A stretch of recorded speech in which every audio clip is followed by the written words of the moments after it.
Bienvenido a Club de Expertos, un podcast con temas de dermopediatría, creado por Mustela. ¿Qué tal? Bienvenidos a este episodio del podcast de Club de Expertos.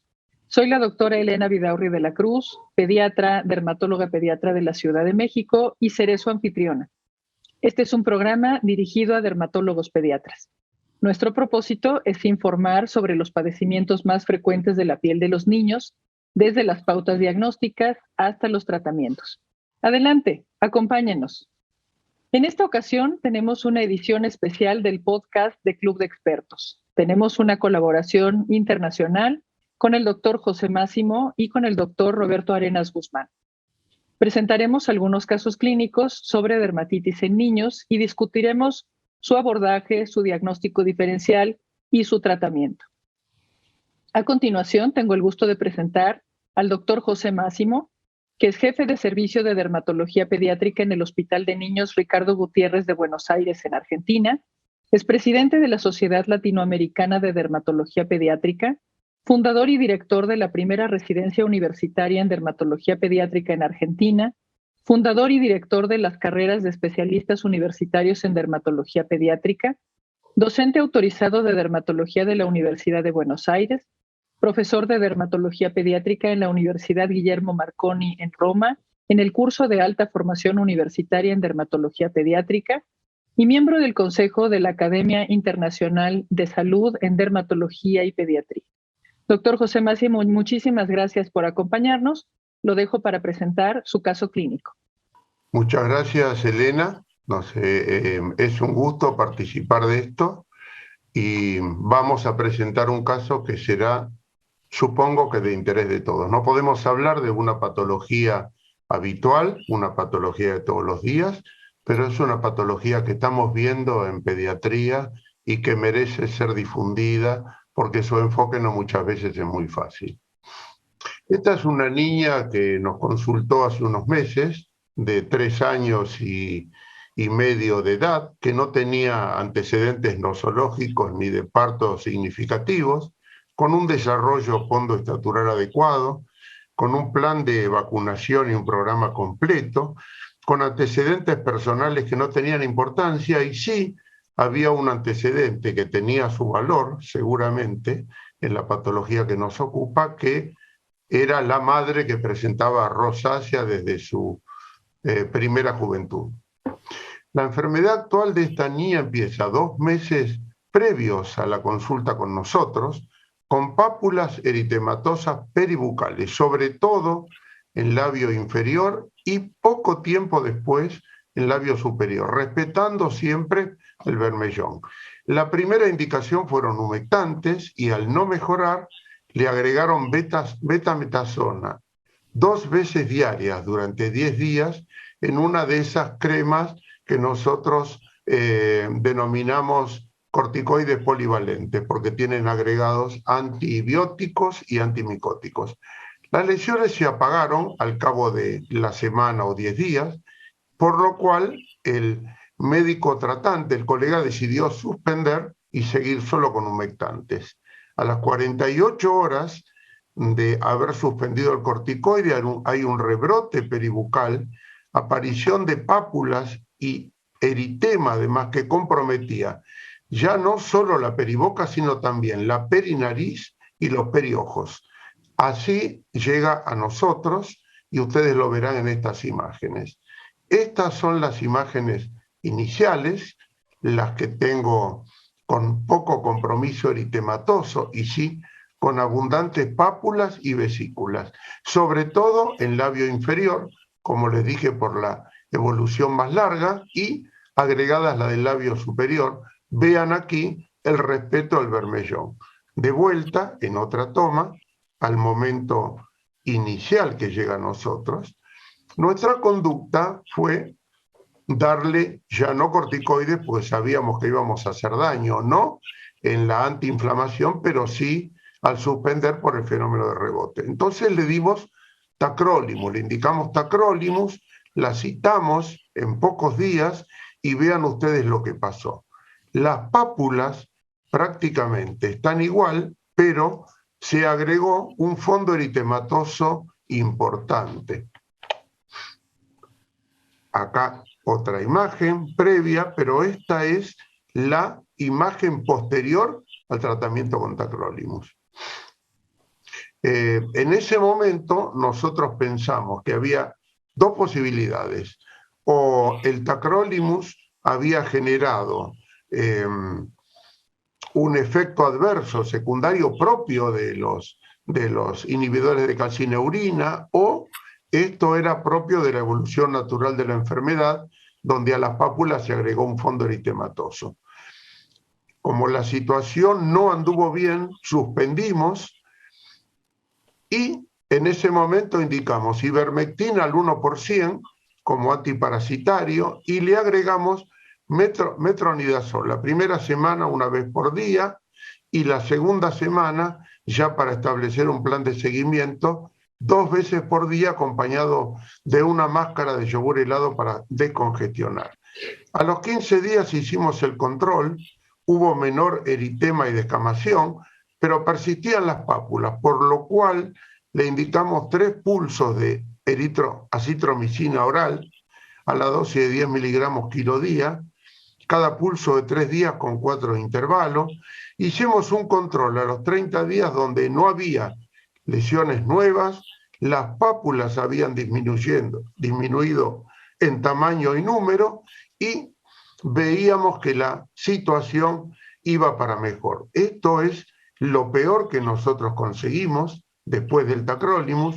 Vean el compromiso periocular, el esbozo del compromiso perinasal, acá un poco mejor y acá mucho mejor, que es lo último que nosotros vimos, prácticamente sin pápulas y todavía con eritema.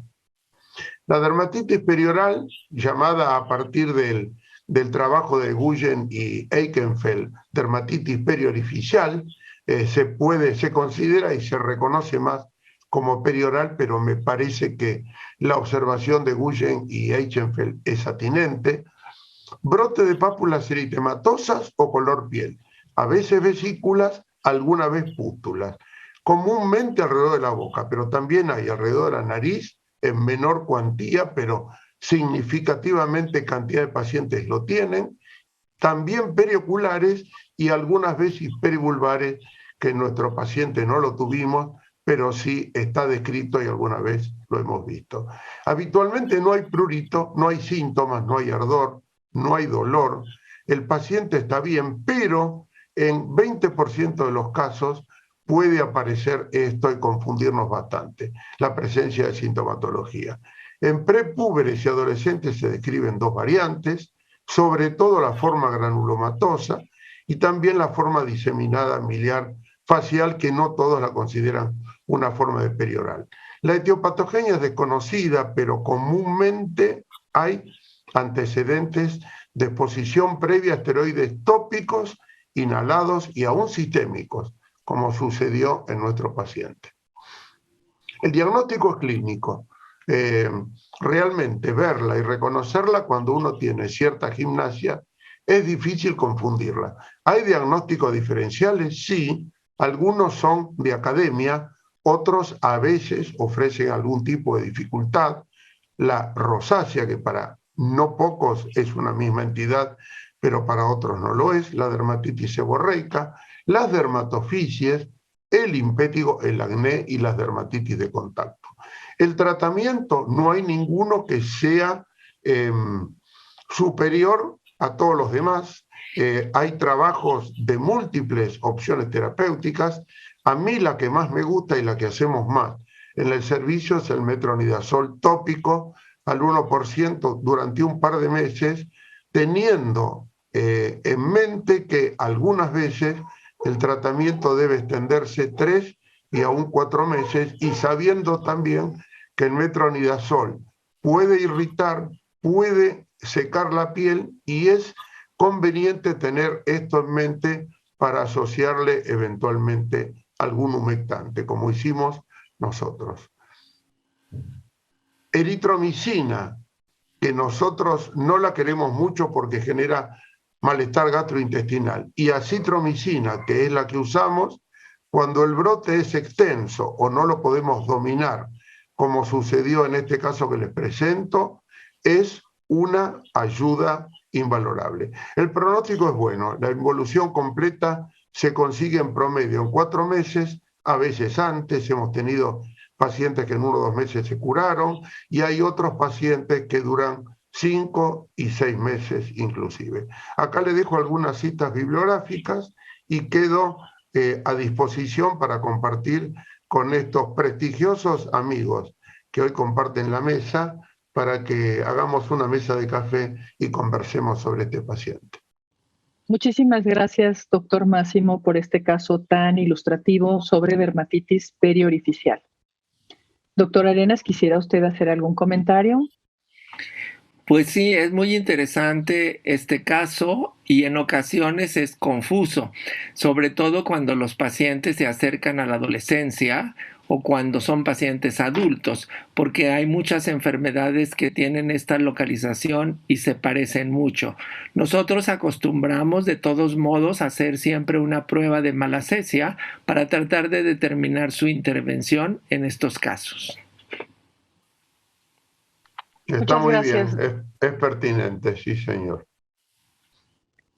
Gracias, doctor Arenas. En efecto, la dermatitis periorificial puede ser de tratamiento prolongado, de resolución difícil, o evolucionar con brotes y remisiones, y eso puede desesperar un poco a los pacientes y a los papás. Habrá que enfatizar que el tratamiento puede ser largo y que no hay que desesperarse y regresar al uso de corticoides tópicos que en efecto resuelven rápidamente el eritema, pero rebotará rápidamente la dermatosis y habrá que volver a empezar. Entonces, habrá que hacer énfasis en que no se utilicen ni esteroides polivalentes, ni se regrese al uso de esteroides para tratar de quitar el eritema, y que bueno, pues habrá que tenerle un poco de paciencia, enfatizar lo prolongado del tratamiento y que el paciente regrese cuantas veces sea necesario hasta la resolución. Dos comentarios breves, Elena. Primero, es muy importante conseguir la adherencia del paciente porque como la resolución es lenta, a veces el paciente está tentado a buscar otras alternativas y otros colegas. Y el segundo comentario es que en este paciente en particular, nosotros empezamos el tratamiento con probióticos. Empezamos a dar probióticos porque creemos firmemente que la disbacteriosis puede influir en numerosos procesos en la piel facial, entre ellos en la dermatitis perioral. Así que empezamos con probióticos. No les puedo hablar de resultados porque esto es muy nuevo, pero espero que tengamos noticias pronto. Muchas gracias, doctor Máximo. A continuación, tengo el gusto de presentar al doctor Roberto Arenas Guzmán.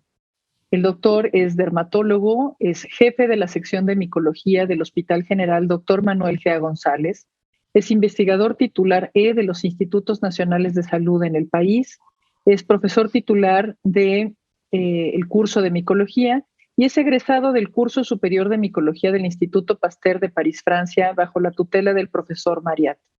Fue presidente del Colegio Ibero Latinoamericano de Dermatología. Es el coordinador editorial de Dermatología Cosmética, Médica y Quirúrgica, una revista de alta circulación en México y en Latinoamérica.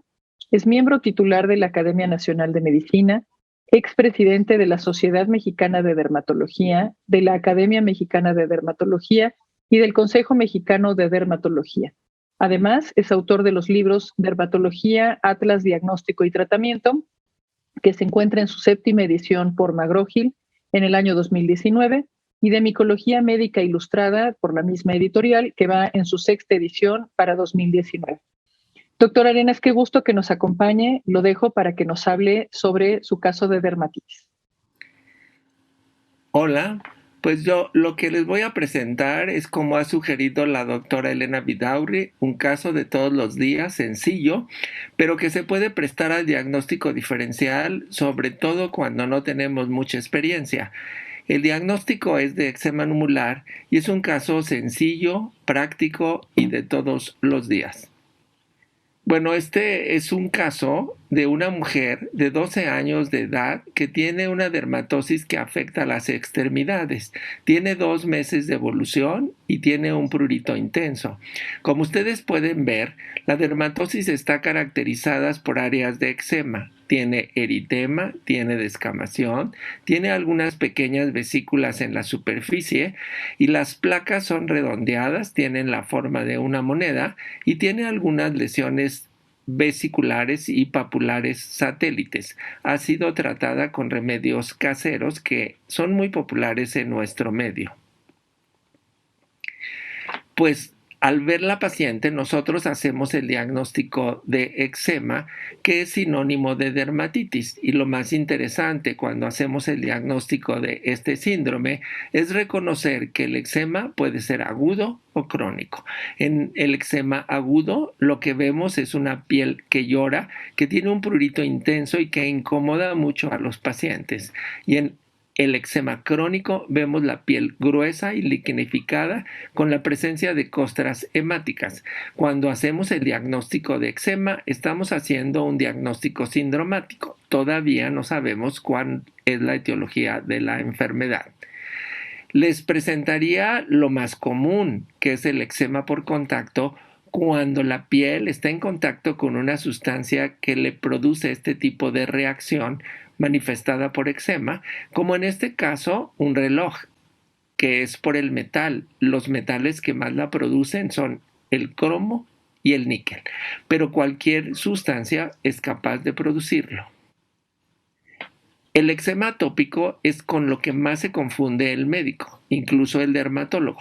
Aquí les presento 2 pacientes de la fase del adulto, que es menos frecuente que se presente y que se presente en este aspecto clínico con placas limitadas, bien limitadas y que podrían confundirse con el eczema numular.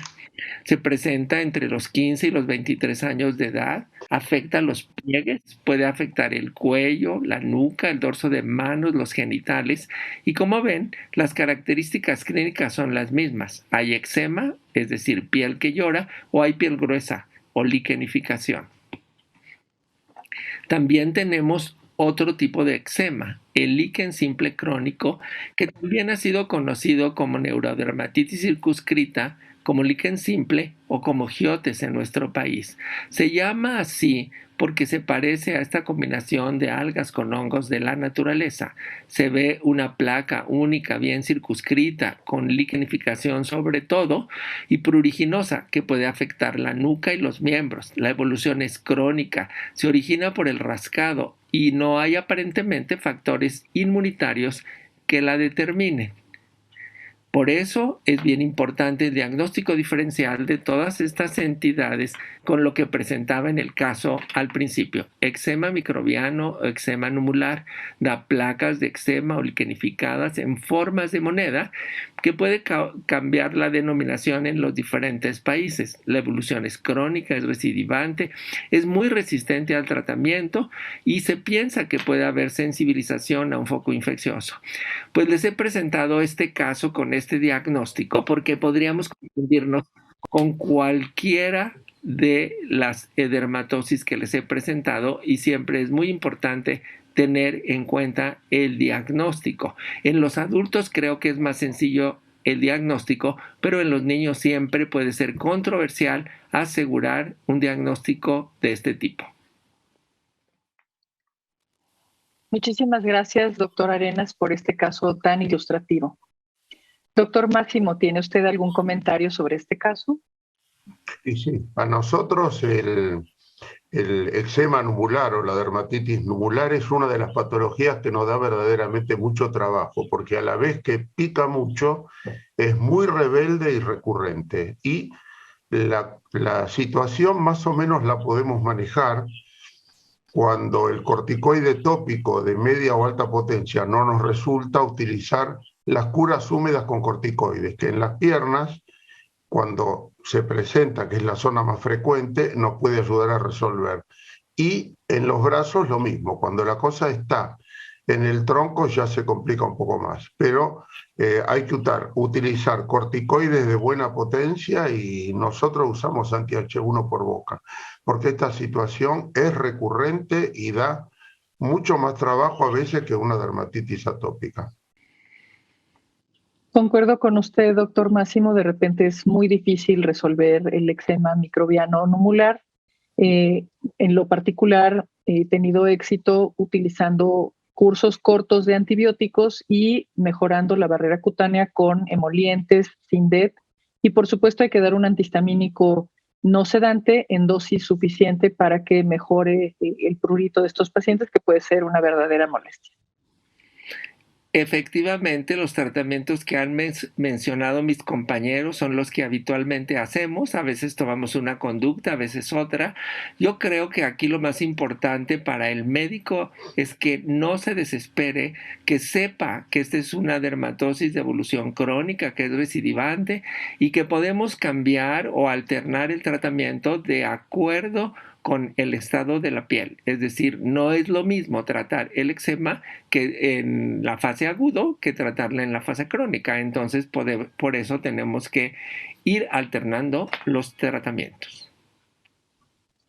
Estoy de acuerdo con usted, doctor Arenas, y es importante recordar que si una dermatosis no mejora en un tiempo razonable, que son 3 o 4 semanas, con cualquiera de los tratamientos que hayamos dado, conviene referirlo a un área especializada en dermatología o en dermatología pediátrica, más que reiniciar con el mismo tratamiento o solo con una potencia mayor. Los medicamentos que se aplican en la piel no están libres de efectos indeseables y entonces insistir en un tratamiento que no ha dado suficiente resultado solo va a empeorar los efectos indeseables y le podemos ofrecer a nuestro paciente una mejor oportunidad diagnóstica y terapéutica si lo derivamos a tiempo. Sí, totalmente, concuerdo, Elena, es así. Muchas gracias a los dos. A continuación me voy a presentar. Yo soy Elena Vidaurri de la Cruz, soy pediatra egresada del Hospital Infantil de México, dermatóloga pediatra egresada del Instituto Nacional de Pediatría en la Ciudad de México, cirujana dermatóloga y dermatoncóloga egresada del Hospital General y actualmente trabajo como adscrita en el Servicio de Pediatría del Hospital General de México, Dr. Eduardo Liceaga. Además, soy profesora titular de la Cátedra de Dermatología para la Facultad de Medicina de la UNAM. Soy profesora asociada del curso de especialización en dermatología para el Hospital Regional Licenciado Adolfo López Mateos del ISSSTE, investigadora en Ciencias Médicas B de la Comisión Externa de Investigación en Salud de la Coordinación de Institutos Nacionales de Salud para la Secretaría de Salud de México.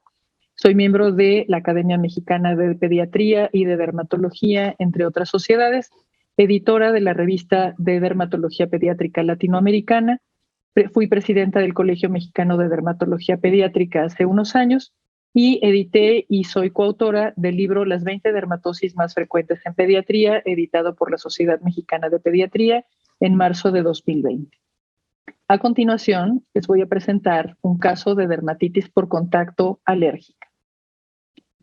Este es mi paciente, es una nena de 4 años que tuvo un hemangioma ulcerado en esta área, en el glúteo, hace ya varios años y tiene hipotiroidismo en tratamiento.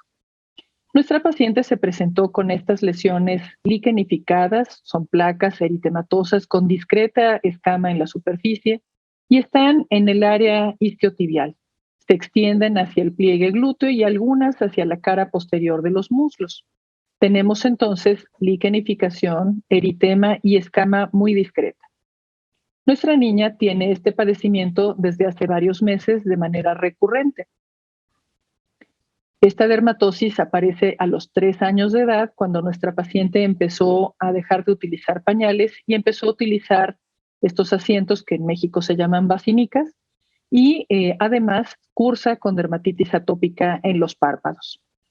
Los sanitarios para los niños pequeños pueden ser estas vacinicas y para los niños un poco mayores pueden ser asientos que se adaptan al sanitario o a la taza del excusado con un tamaño un poco menor.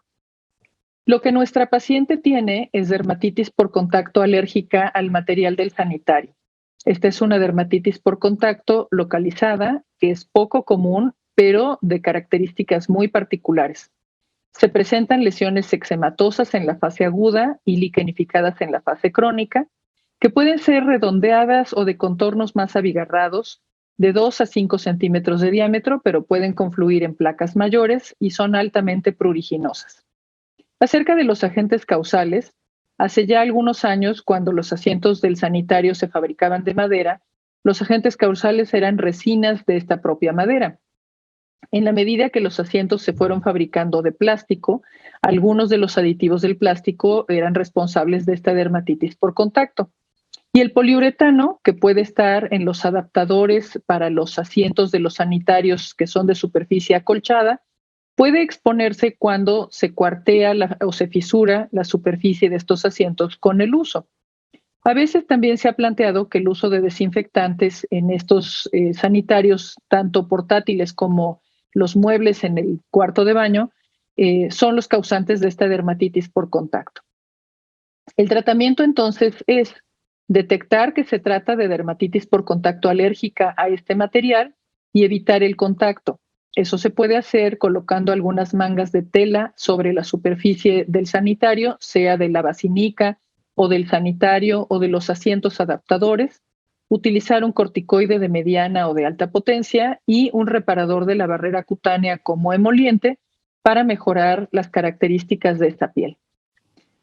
Entonces, ante una dermatitis en la cara posterior de los muslos y en los glúteos, hay que considerar que se trate de dermatitis por contacto alérgica. Es más frecuente en los niños que tienen dermatitis atópica y lo importante es evitar el alergeno, sea el material del asiento, las lacas o los barnices de los asientos de madera, y utilizar la menor cantidad de antisépticos y limpiadores y, en su caso, utilizar agua y jabón y enjuagar perfectamente. La resolución de este padecimiento se consigue con el uso de antiinflamatorios tópicos, emolientes y reparadores de la barrera cutánea. Agradezco mucho su atención y me gustaría escuchar los comentarios del doctor Máximo y del doctor Arenas. Muy interesante, Elena, muy interesante porque uno el eczema lo ve, pero el eczema de contacto alérgico lo tenés que sospechar y muy mucho. Como dice la bibliografía, hay que hacer una buena historia, una buena anamnesis y tener un alto índice de sospecha. Uno lo que dice es un eczema esto, pero ¿y después qué? Hay que descubrir la causa, ahí está el tema. Y ahí es donde hay que trabajar. Si fuera un niño más grande o un adolescente, los parches, la prueba del parche facilitarían las cosas, pero en un niño tan pequeño, hacer una prueba del parche nosotros no hemos conseguido hacerla nunca. Por más que los alergistas nos piden y los tenemos prácticamente al lado, es imposible que un niño se someta a esto cuando es tan pequeño. Así que bueno, alto índice de sospecha, paciencia y bueno, una vez que resolviste la causa hay que tratar de evitarla. Ya está. El tema es encontrar la causa. Sí, también me gustaría opinar que y he visto algunos pacientes con este diagnóstico y previamente han sido confundidos fácilmente con dermatitis atópica. Y es Claro. precisamente aquí donde tenemos que hacer una diferenciación en el caso que les he presentado y en el caso de la doctora Elena.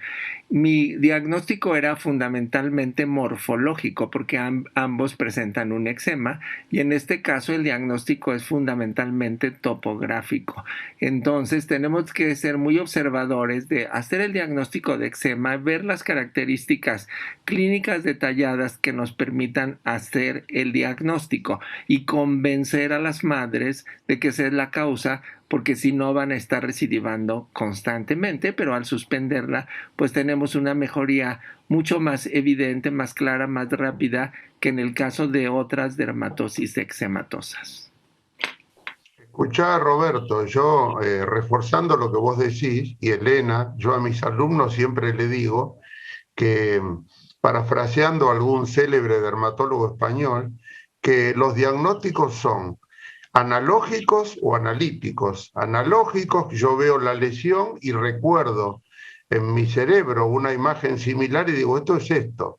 Pero en este caso, el de la doctora Vidaurri, hay que hacer un diagnóstico no analógico, sino analítico, porque el analógico nos va a decir esto es eczema, ponerle corticoides, pero no tengo la causa. Ahí hay que hacer analítico. Entonces, ¿ahí qué incluye?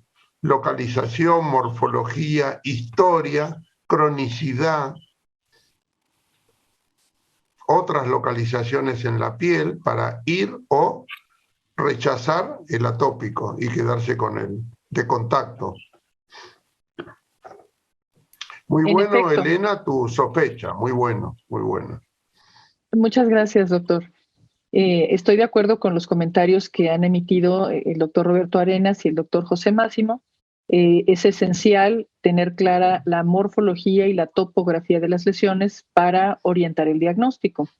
Un dato más es la evolución recurrente a pesar de haber dado el tratamiento y haber notado mejoría inicial. Una vez que el paciente está en contacto de nuevo con el agente que produce la respuesta alérgica, se reactivará en las mismas áreas cuantas veces el paciente se exponga.